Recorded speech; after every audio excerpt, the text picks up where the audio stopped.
সাথে করে এনেছি নে এই মন তোর সুপ্রভাত বন্ধুরা, সবাইকে অনেক অনেক স্বাগত মিতু তানিশ লাইফস্টাইলে। আশা করছি সবাই খুব ভালো আছো বন্ধুরা।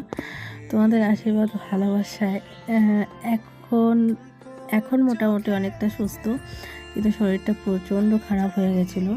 তো সমস্তটাই ভিডিওতে আছে, একটু একটু করে তোমাদের সাথে শেয়ার করেছি, কারণ আমার প্রত্যেকটি ফ্যামিলি মেম্বার সবসময় আমাকে বলে যে মিতু তুমি একটু হলেও মানে 5 মিনিট কি 1 মিনিটের হলেও একটা ভিডিও দিও, যাতে করে আমরা জানতে পারি যে তুমি ভালো আছো। তো সেই জন্যই আজকের এই ভিডিওটা করা। ইচ্ছে শক্তি না থাকলেও, শরীরে জোর না থাকলেও তোমাদের সাথে কিছু কিছু ক্লিপ আমি শেয়ার করতে পারিনি, কিন্তু তোমাদের দাদাভাই অবশ্যই শেয়ার করেছে।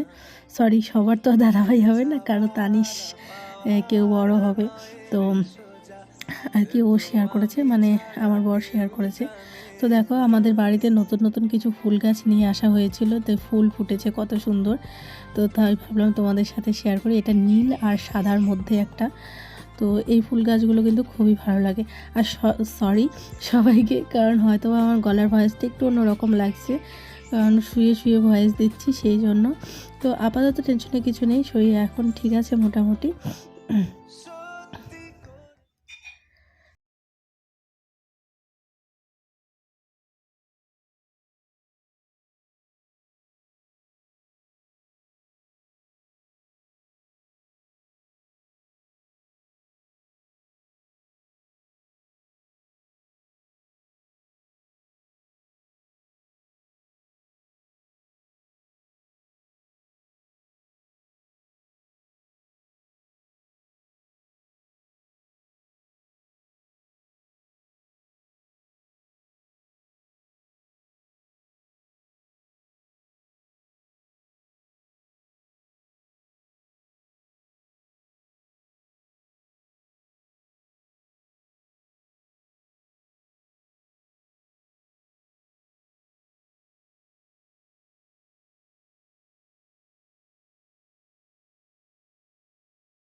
বলতে সমস্ত কিছু আজকের কাজ ও করেছে। মানে এটা আমি মানে কি বলবো, চোখে জল চলে আসে। আমি সত্যি কথা বলতে কাউকে দেখিনি, সত্যি কথা বলতে কাউকে দেখিনি এরকমটা, এতটা ভালোবাসা। তো আমার শুধু ক্ষণে ক্ষণে না একটা কথা মনে পড়ছে যে আমি যখন ওর হাত ধরে কোনো কিছু না নিয়ে, আমি কোনো কিছু না ভেবে, কোনো কিছু চিন্তা না করে যখন আমি আমার বাড়ি ছেড়ে চলে এসেছিলাম শুধু ওকে, ওর হাত ধরে, তখন অনেকেই আমাকে বলেছিল যে ভালোবাসা 1 দিন 2 দিন, হয়তোবা 1 বছর 2 বছর 3 বছর 4 বছর, তারপরেই ভালোবাসা একদম চলে যাবে, ভালোবাসা থাকবে না। কিন্তু কি বলো তো, ভালোবাসাটা হচ্ছে মন থেকে। যে যাকে চিনতে পারে না সে মানে কি বলবো, আমি ওকে চিনতে পেরেছিলাম অনেক অনেক অনেক বছর আগে যে ও ঠিক আমাকে কতটা ভালোবাসে। আর সেই ভালোবাসার এক ফোঁটাও নড়চড় হয়নি আজ অবধি। বিয়ের আমাদের 3 বছর হতে চললো, কোনো দিনও নড়চড় হয়নি, সেই একই রয়ে গেছে। তো এদিকে দেখো আমার মাথার মধ্যে সুন্দর করে তেল দিয়ে এখন চলে আসছে ভাত রান্না করতে। সকালবেলাও রান্না ওই করেছে, আর সকালবেলা করেছিল বেগুন ভাজা, ভাত আর কী জানি একটা করেছিল। তো এখন হচ্ছে আবার আমি বললাম সেদ্ধ ভাত করো, বেশি কিছু করতে হবে না, ছেলে মানুষ বুঝতেই পারো, তার মধ্যে হাঁড়িতে প্রেশার কুকারে ভাত খেলে আমার গ্যাস হয়ে যায়, হাঁড়িতে রান্না করা বুঝতেই পারছো। তো ও রান্না করছে, রান্না মোটামুটি হয়ে গেছে, শুধু আলু সিদ্ধ ভাত রান্না করতে বললাম। 3 জন মানুষ, বেশি তো আর লোক নেই বাড়িতে, বাবা আমি তোমাদের দাদা ভাই, আর কেউ নেই। তো ভাতের মার ঝাড়ছে দেখো কীভাবে। তো একটা কথাই শুধু বলবো, আমার আমার অনেকেই বলেছিল যে যে ছেলে গরিব, টাকা পয়সা নেই, টাকা পয়সায় নাকি সব সুখ আনে, অর্থ না থাকলে বলে সুখ হয় না, এরকম করে অনেকেই বলে। আমি জানি না কথাটা কতটুকু ঠিক বা কতটা বাস্তব, আমি জানি না, কারণ জীবনটা তো এখনও বহুদূর আরও চলতে বাকি আছে।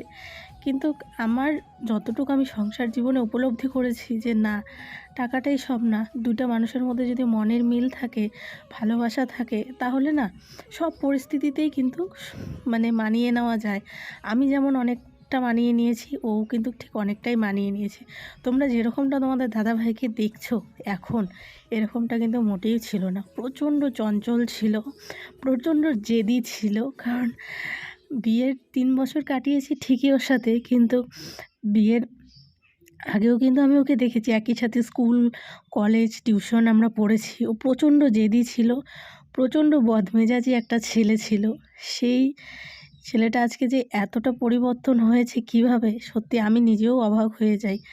এতটা কেয়ার করা শুধু আমার প্রতি না, তোমরা এখন আমি ক্যামেরাতে দেখাই জন্যই ভাবো যে হ্যাঁ শুধু আমার প্রতি, একদমই না, অনেকের প্রতি ও যেরকম ছিল একদমই আলাদা হয়ে গেছে। সব সময় সবাই তাই বলে যে এই যে তানিশ, এই তানিশ আগের তানিশের সাথে অনেক দিনরাত তফাৎ। তো দেখো এদিকে শুকনো লঙ্কা ভেজে নিয়েছে, ভেজে নিয়ে এদিকে হচ্ছে আলু সিদ্ধ মাখছে। তো এটাই আগে বলছিলাম যে অনেকেই বলছিল টাকা পয়সায় সুখ আনে সবাই, না হলে ভালোবাসা চলে যায় অভাবে পড়ে। কিন্তু সত্যি কথা বলতে বিয়ের পরে আমিও অনেক অভাব দেখেছি, অনেক। বিশ্বাস করবে না, আমি জানি না করবে কি না, কারণ তখন আমার ইউটিউব চ্যানেল ছিল না, ছিল হয়তো অনেক আগের ভিডিও দেখলে তোমরা কিছু কিছু বুঝতে পারবে, কিন্তু অতটা উপলব্ধি করতে পারবে না। বিয়ের পর ওই যে যখন লকডাউনটা শুরু হলো না, তখন তো আমার চ্যানেল খোলা ছিল না। লকডাউনের সময় এমনও দিন গেছে বিশ্বাস করবে না, ভাতের মাড় ঝরিয়ে যে ভাতের মাড়টা হয় না, সেটা দিয়ে ডাল রান্না করেও খেয়েছি। আমি রান্না করিনি, শাশুড়ি রান্না করেছিল, কারণ ভাতের মাড় দিয়ে ডাল আমি কোনোদিনও রান্না করতে পারি না। মা রান্না করেছিল, এমন না যে খেতে খারাপ, কিন্তু খেয়েছি। তো অনেক খারাপ পরিস্থিতিই দেখেছি, কিন্তু কোনোদিনও দুজনের প্রতি এক ফোঁটাও ভালোবাসা নড়চড় হয়নি, বা আমিও কোনোদিনও বলিনি যে তোমাকে বিয়ে করে আমার মানে হয় না কষ্টে আছি, বা ও আমাকে কোনোদিনও বলেনি যে বিয়ের আগে আমার জীবন খুব ভালো ছিল, বিয়ের পরে এত কিছু আমার পরিবর্তন হয়েছে, কোনোদিনও হয়নি এরকমটা। তো যাই হোক, ভগবানের কাছে প্রার্থনা করি যাতে এইভাবেই থাকতে পারি। সত্যি কথা বলতে আমার কোনোদিনও ইচ্ছে নেই যে আমি একদম ঠাকুর, আমি কোনোদিনও ভগবানকে বলি না ঠাকুর আমি যাতে খুব বড়লোক হয়ে যাই, বা আমার যাতে গাড়ি হয়, বাড়ি হয়। এই যে মানুষের একটা চাহিদা থাকে না, আমার সেরকম সত্যি কথা বলতে একদমই নেই। আমি শুধু ভগবানের কাছে একটাই প্রার্থনা করি যে আমি যাতে যার সাথে আছি তার সাথে যাতে সারা জীবন সুখে থাকতে পারি, ফ্যামিলি নিয়ে যাতে সুখে থাকতে পারি, আর কিছুই চাই না। ও যেরকম ভালোবাসা আমাকে বাসে এখন, আমি যাতে চাই আমার মৃত্যুর আগ অবধি যাতে ও ঠিক আমাকে এইভাবেই ভালোবাসা চায়। আর একটা মেয়ে কী চায় বলো? স্বামীর ভালোবাসাই চায় সব থেকে বেশি, তাই না? আমার মনে হয়, আমি জানি প্রত্যেকটা মেয়ে শুধু স্বামীর ভালোবাসাই চায়। আর কি চায়? আর ডাল ভাত খেয়ে যাতে কোনো মতে চলতে পারি, আর কিছুই চায় না, তাই না বলো? তো এদিকে দেখো বাবার ভাত বেড়ে নিল, কারণ আমি আর ও এক থালেই খেয়ে নিব। আর আমরা এক থালেই খেয়ে নিই বেশিরভাগ সময়, আলাদা আলাদা করে থাল ধোয়া এই সমস্ত কিছু করি না। ও ভাত নিয়ে নেয়, ওদিকে ও খায়, এদিকে আমিও খাই, এইভাবেই আমরা বেশিরভাগ খাই। তো এদিকে বাবার ভাত বেড়ে নিল, এদিকে বাবা খাবে, বাবাকে ভাত দিয়ে দিবে, আর তারপরে একই থালে ও আর আমি দুজনে মিলে খেয়ে নেব। তো এই হচ্ছে আজকে সিম্পল রান্নাবান্না ও করলো। তো বন্ধুরা, রাতের বেলা তো আর বেশি কিছু করতে পারলাম না। তো এই যে আমি তো বারবার করে বলছিল যে সিদ্ধ ভাতই করো, তো এই জন্য আলু সিদ্ধ, পেঁয়াজ, কাঁচা লঙ্কা। আর রাতের বেলা তো কোনো ব্যাপার না, রাতের বেলা হালকা পাতলা হলেও চলে। তো অনেকদিন পর সিদ্ধ ভাত খাচ্ছি, শুধু দারুণ লাগবে। আলু সেলাটা দারুণ করে মেখেছি, তোমরা তো দেখলেই। তো তো এটা হচ্ছে বাবার জন্য ভাত বেড়ে নিলাম। এখন আমাদেরগুলো বাড়বো আস্তে আস্তে করে, মানে মিতুর জন্য আর আমার জন্য। বাড়িতে তো কেউ নেই, সবাই তো বিয়ে বাড়ি গেছে কালকেই, কালকে গেছে, আজকেও আসেনি, তার মানে আস্তে আস্তে কালকেই আসবে। তো তো মাথার মধ্যে তেল টেল দিয়ে অনেকক্ষণ আমি মোটামুটি শুয়েছিলাম, ওদিকে ও অনেক কিছু করলো, তোমাদের সাথে শেয়ারও করলো। তো এদিকে হচ্ছে ও আর ভাত নিয়ে আসলো, দেখো। আর বাবাকে ওদিকে ভাত দিয়ে দিয়েছে আলু সিদ্ধ দিয়ে, আর এদিকে আমার জন্য ভাত নিয়ে আসছে। তো এদিকে আমি ওকে বলছি একটু লবণ দিয়ে মাইখে দাও, তো বলতেছে লবণ খাওয়া, লবণ তারাও তোমাকে লবণ খাওয়াচ্ছি। আসলে প্রেশার, লবণ খেলে কাঁচা লবণ খেলে নাকি প্রেশার বাড়ে, তো সেই জন্য আমাকে লবণ টবণ ওই সমস্ত কিছু দেয় না, শুধু বলে শুধু আলু সিদ্ধ দিয়ে ভাত খাও। তো এই আর কি। তো জানি না বন্ধুরা তোমাদের কাছে এই ব্লগটা কেমন লাগলো। তো আমার কাছে আমার জীবনের স্পেশাল ব্লগ বলতে পারো, স্পেশাল ব্লগের মধ্যে একটা, কারণ এইভাবে একটা স্বামী যদি একটা বউকে এইভাবে ভালোবাসা দেয় এরকম দিনে, মানে এই প্রেগনেন্সিতে বা সবসময়ের কথাই বলছি, এইভাবে যদি ভালোবাসা দিয়ে কেয়ার করে সবসময় রাখে, তাহলে একটা মেয়ের জীবনে আর হয়তো বা কোনো কিছুর প্রয়োজন হয় না। তো এই ভিডিওটা তোমাদের সাথে উদ্দেশ্য আরেকটা শেয়ার করার, যে আমার মতো কিন্তু এরকম হাজারো মেয়ে আছে যারা এই প্রেগনেন্সিতে এরকম এরকম সিচুয়েশনে আছে। তো তাদের কাছে এই ভিডিওটা পৌঁছে দিও, যাতে সবাই যাতে এই দিনে অন্ততপক্ষে স্বামী তাদের পাশে থাকে, তাহলে না আর কোনো কিছু লাগে না। বিশ্বাস করো বন্ধুরা, একটা ভালো বর যদি একটা মেয়ের পাশে সবসময় থাকে না, আর কোনো কিছুর প্রয়োজন হয় না।